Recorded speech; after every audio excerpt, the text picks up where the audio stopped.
Voisava, they are all Slavs. The writings of his family, they are all in Bulgarian. You mentioned Skanderbeg. Skanderbeg for a lot of Albanians today is a central figure.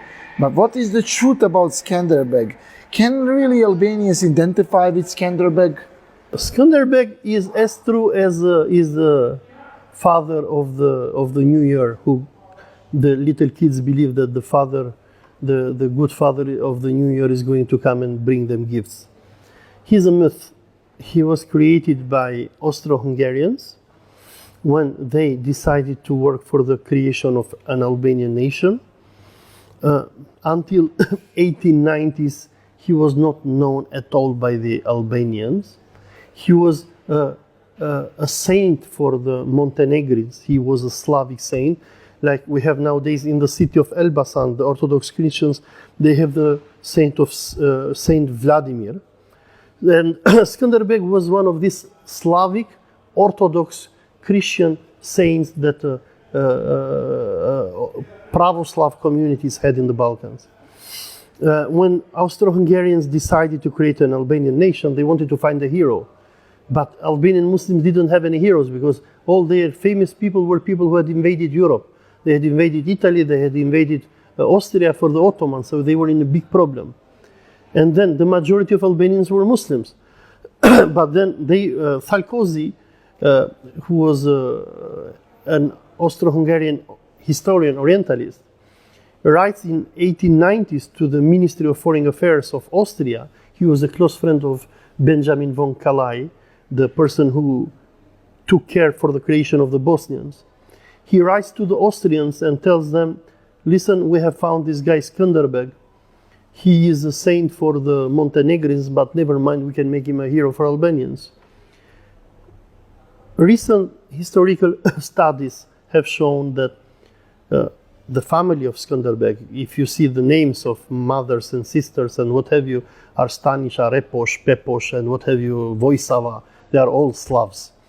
The writings of his family, they are all in Bulgarian. So he is, according to many non-Albanian historians like Oliver Schmidt, he is most probably a Slav.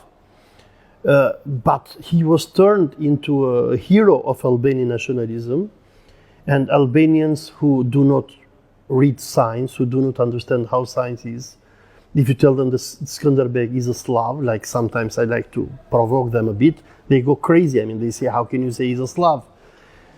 But as a matter of fact, he was not a Shqiptar, because the Shqiptars are a nation who were created during the time of the Ottoman Empire.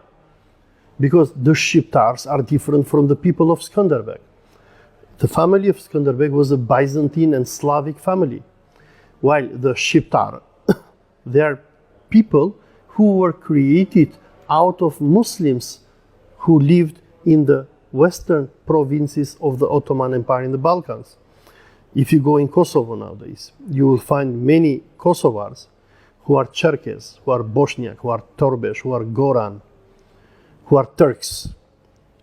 And on the other hand, if you ask many Kosovars who claim to be, I'm real Albanian, they pride themselves, oh, I am from Albania, from Shkodra, from Dukajini, from Kruja.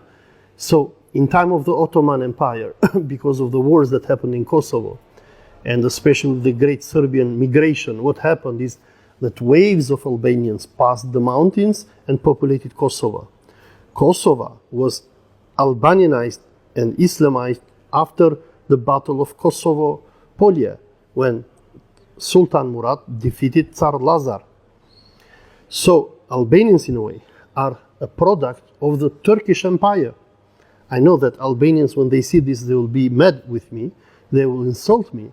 But if you see their names, Hashim Fachi, I mean, they have Arab names. Ramush Haradinaj, I mean, they have Enver Hoxha, I mean, they have Turkish Arab names. And you see, even from their names, where do they come from? And as a professional historian that I am, I have to say that the Albanians were created thanks to the Turkish Empire. And they have no connection at all with Skanderbeg. Skanderbeg, whose cousins were the Brankovic family of Kosovo, his more hero for the Serbs than for the Albanians. But what about the other elements of the whole story of Skanderbeg? For example, the famous helmet and the thing. Are there any historical facts that prove that? No. They're all inventions. The Austrians and Italians invented them. The Austrians and Italians have invented many myths in Albanian history. These myths have created what I call a Catholic supremacy. And this Catholic supremacy in Albanian historiography claims that the greatest hero of Albanians was Skanderbeg, who was Catholic. The greatest saint is Mother Teresa, who is a Catholic. The first Albanian language was written by Meshari of John Buzuku, who was a Catholic priest. The first saying in Albanian is by Pal Angeli, who was a Catholic bishop of Durrës. These are all myths. Austrians and Italians created, they wrote books, they made so many crazy things, which nowadays are accepted as true facts in Albania. And for what I'm saying, I am even declared as heretic sometimes. And the Austrians and Italians did this on purpose so that the Catholics will be shown as the chosen people of Albanian nation. And Albanians, if they want to be really patriotic for their country, they have to follow in the footsteps of Skanderbeg, Italy and Vatican.